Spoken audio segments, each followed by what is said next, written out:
In the middle of the night, expert hitman Jason Renshaw drives to the location of his next victim, parking outside the toy factory to do some surveillance first. Inside, famous toy maker Hans Morris is at the workshop checking on the latest production of toys. He makes sure everything is going well and leaves for last a limited edition box with a beautiful fairy music box that plays a calming tune. Charmed by the fairy, Hans takes her with him, closing the workshop behind him. Then he makes to his office, which he must access with a special keycard. There he stares at a picture of his mother, who signed it with love and a little funny face. When Jason sees Hans in his office, he gets ready to work. He covers both shoes, puts on gloves, and makes sure his gun has the silencer on. He also puts on a mask and a hat to hide his face. Soon the security guard hears a noise and leaves his office to find a phone at the entrance with a message saying that it is a bomb about to explode. When the countdown begins, the guard panics and uses his keycard to open the door, then he grabs the phone intending to toss it away. However, Jason catches him by surprise and quickly puts him to sleep with a tranquilizer dart. Then he grabs the phone and turns it off before stealing the guard's keys. After taking the dart and hiding the body, Jason makes his way inside and checks the security cameras, noticing another guard coming in. Jason turns all the cameras off with the stolen key and goes after the other guard, shooting him with another tranquilizer. Then he jumps on the guard and grabs him to throw him on the ground, holding him until the sedative kicks in. Jason hides this body too and goes upstairs, opening the CEO office with the guard's keycard. Hans stands up as soon as he sees him and barely gets to whimper before Jason shoots him several times, quickly killing him. Afterward, Jason checks Hans' pulse to be sure he is dead and sees that the mother's picture frame broke when the body fell, noticing the weird signature. He also finds the music box and listens to the music before taking it with him. Moments later, Jason is on a plane flying home. He uses a burner phone to text the person that hired him, telling them to confirm Hans' death on the news and to send the money. When the passenger next to him asks him if he has any gum, Jason opens his bag to get it and is startled by the fairy, which is starting to look creepy. The other passenger is confused by his reaction, but Jason just smiles normally as he gives her the gum. Hours later at the airport, Jason sees on the news that Hans' death is already public knowledge and the cops know a hitman did it. Then Jason takes the escalator and is creeped out by a baby toy carried by a girl.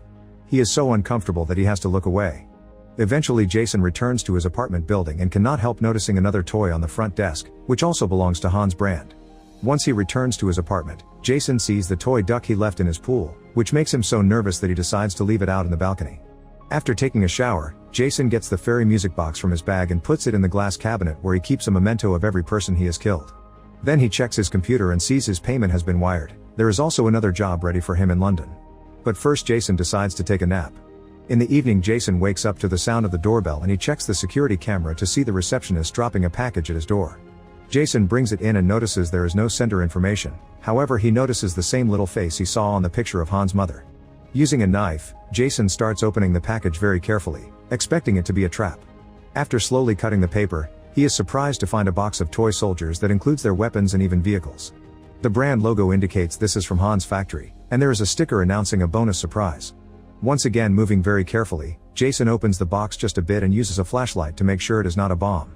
Then he fully opens the box and confirms they are just a bunch of toys. A confused Jason takes another look at the paper to look at the little face and stays suspicious, so he takes a closer look at a soldier too. However, he sees nothing strange about it, so he drops it and goes to his bar to get a soda can.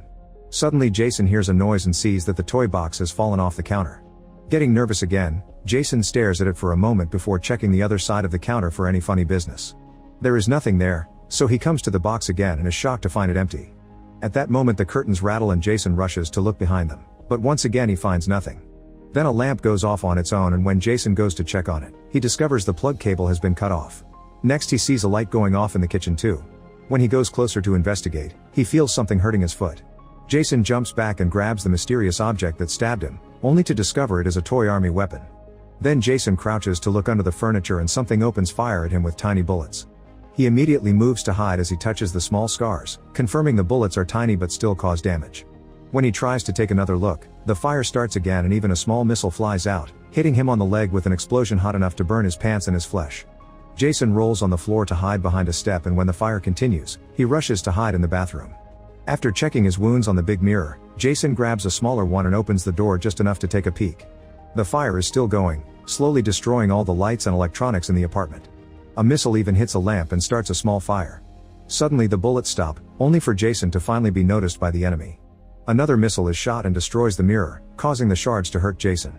He immediately closes the door and takes the shards off his skin, noticing he has more wounds now. Since this bathroom is attached to his bedroom, He rushes to his nightstand and grabs the gun he keeps hidden there. Then Jason comes out and starts firing back at the enemy, who is hiding under the couch. The bullets keep on hurting him, but this time he manages to dodge the incoming missiles. Quickly crossing the apartment, Jason reaches his bar and drinks some alcohol straight from the bottle before grabbing another hidden weapon. He opens fire again, this time while approaching the couch and moving other furniture out of the way. When the enemy is not shooting anymore, he removes the cushions from the couch and starts shooting at it as he screams. Once he runs out of bullets, he grabs his previous gun and harshly turns the couch over to finally see his opponent, the toy soldiers from the box. A bunch of them are dead, but the survivors are regrouping and gathering any vehicles or weapons. Jason steps on two of them before the others open fire again, causing him to retaliate with more shots. Meanwhile, a few soldiers manage to get on their helicopters, which suddenly fly out and start shooting missiles. Jason ducks just in time and the missiles start destroying his bar with small but powerful explosions. Then the helicopters fly right into Jason's face and hands, cutting him with their rotors and causing him to drop the gun. Jason quickly gets it back and shoots one of the helicopters down, but this only gives the others an opening to start shooting missiles at him again. Jason has no choice but to run back into the bathroom. After locking the door, he looks in the mirror and is shocked to see how much he is bleeding. With trembling hands, he washes the wounds and disinfects them, which has him groaning in pain. He also drinks some water to calm down before carefully bandaging his hand. Suddenly a missile makes a hole in the door and a toy helicopter flies in. Jason thinks fast and uses a towel to capture it, then he throws it on the ground to furiously stomp on it. At that moment another helicopter comes in and shoots a missile, but the explosion is not enough to stop Jason. He grabs his gun and opens fire, causing the helicopter to fly out of the bathroom. Jason makes sure the helicopter is not outside the door, then he retrieves the towel and tosses the broken toys into the toilet before flushing them. Now he can use the towel to cover the hole in the door. Hearing noises inside the toilet, Jason flushes it again, however the rattling continues. He hits the lid to no avail, so next he grabs the hair dryer and throws it in the toilet too. The resulting short circuit kills the soldiers, but also kills the lights in the bathroom. Not knowing what else to do, Jason sits down and waits. He finds some needle and thread so he uses them to stitch the cut on his leg. After drinking some water, he notices a bug spray fell from the cabinet and puts it in his pocket as an extra weapon. At that moment he sees something moving by the door and he gets ready to shoot, only to see a piece of paper being pushed in. After the soldiers leave, Jason grabs the paper and finds the word surrender, so he writes an insult on it before sending it back. Then he moves the towel to look outside and finds the soldiers firing a cannon. Jason dodges just in time as the cannonball makes an even bigger hole in the door. The shots keep coming, destroying the door more and more until there is barely any wood left. Jason has no choice but to climb out the window, which puts him on a very narrow edge above the city. Very carefully, Jason walks around the edge and hides behind the wall right before the helicopter comes out, so he is not seen. Then Jason continues moving, walking very slowly towards another window. At that moment he is found by the helicopter, which shoots him in the face once before it runs out of bullets. Jason manages not to fall and shoots back, running out of bullets too. However, one is enough to light the helicopter on fire and make it crash. Afterward Jason continues to move on the edge of the building while dealing with a very painful wound in his ear. By holding onto a pipe, he moves around the building and ends up falling, but luckily he lands in his balcony. Hiding behind his grill, he peeks inside and sees the soldiers regrouping to make a new plan with their last cannon. Trying to think of something, Jason looks at the grill and finds the duck, a lighter, and an extinguisher. Seconds later, the duck appears swimming on the pool. The soldiers approach it to investigate, which leaves the door area free for Jason to come inside. He surprises the soldiers by using the extinguisher on them only for a second team to approach him from behind, quickly opening fire and destroying one of the mementos in the cabinet. Jason struggles with the lighter but eventually turns it on and combines it with the bug spray, creating a flamethrower that he uses to burn the soldiers down. The toy truck ends up crashing against the furniture and Jason yells in satisfaction before he turns the flames on the rest of the soldiers. Once he has done enough damage, he grabs a knife and cuts all the soldiers in a bunch of pieces. He also stabs one just to look at it wiggle in pain. Suddenly the soldiers in the foam shoot down the duck as the extinguisher finally runs out. Before they can shoot Jason too, he hits them with their own box. Thinking it is finally over, Jason gathers all the broken toys and takes a closer look, but he finds nothing special about them. He counts them all and checks the numbers on the box to be sure nobody escaped, then he throws them in the garbage disposal and turns it on to turn the toys into dust. After cleaning his wounds properly, Jason gets in his pool to relax. Suddenly he hears a noise and feels something hurting his arm. He immediately gets out of the pool and looks at the water, but he sees nothing strange. The cut on his wrist is quite deep, so Jason wraps a towel around it before moving to hide in his bedroom. There, he tries to stitch the wound, however his hands are shaking so badly that he cannot even thread the needle. In the end Jason just bandages the new wound and gets dressed before coming out. Always keeping an eye on his surroundings, he grabs the magnet with the emergency numbers from his fridge and starts walking backwards to leave the apartment without being attacked by surprise. Jason presses the button in the elevator to get going but still cannot relax because he hears something moving on the roof. The noise then starts moving, indicating something has gotten inside the elevator mechanism. Suddenly there is a shot and the panel explodes, causing the lights to go out and the elevator to stop. Then the hatch on the ceiling opens, revealing one more soldier. This one is bigger and stronger than the others. As the soldier jumps inside, Jason tries to follow it with his puny flashlight, however it moves too fast and starts cutting Jason's legs. It also jumps and adds a deep cut to his other arm, which Jason quickly covers with his belt to avoid bleeding out. When Jason turns around, he sees the soldier growling at him from the panel before it climbs out through the hatch.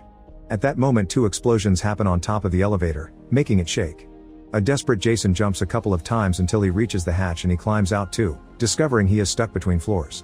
Suddenly another explosion goes off at his feet and he sees the soldier above him getting ready for a kill. Jason also sees a second elevator coming, so he jumps on top of it to escape. As the elevator goes down, Jason jumps inside it and makes a painful landing. He presses a button thinking he's safe, however the soldier has followed him by hiding on his shoe and is now climbing on his body. It growls at him and Jason growls back before the soldier starts stabbing him, only to be quickly pushed off. At that moment the elevator arrives at the reception and the doors open, but Jason passes out. The soldier comes closer to finish its job, only to discover Jason was pretending. He grabs the toy and pushes it to the edge, where the door is about to close. The little man holds its arms out to stop them, but it is not strong enough and the door closes anyway, crushing it to death. Then Jason hears a beeping noise and takes a closer look at the toy's body, discovering a bomb in its bag. He laughs in defeat before the bomb explodes, causing a huge blast that sends flames through the whole tunnel. Back in the apartment, the sticker comes off the box revealing the bonus surprise written by Hans' mother, a commando and a thermonuclear weapon. In the cabinet, the fairy plays its